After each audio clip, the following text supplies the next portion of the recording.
Tumanggap ang Philippine National Police ng humigit 13.9 million halaga ng police equipment mula sa Philippine National Police Foundation INC. Isinagawa ang Deed of Donation at turnover ceremony noong ika-20 ng Agosto taong kasalukuyan sa PNP Star Officers Lounge Camp Brigadier General Rafael T. Crame, Quezon City. Kinatawa ni Chief PNP Police General Jose Melencio C. Nartatis Jr., si Police Lieutenant General Bernard M. Banac, Deputy Chief PNP for Administration sa seremonya.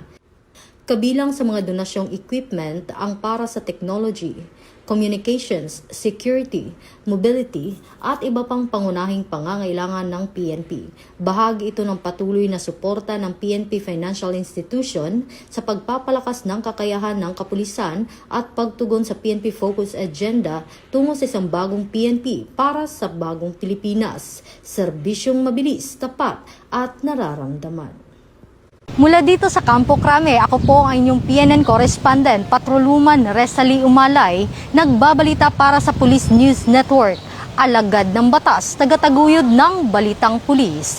Ito ang bagong PNP para sa bagong Pilipinas, serbisyong mabilis, tapat at nararamdaman.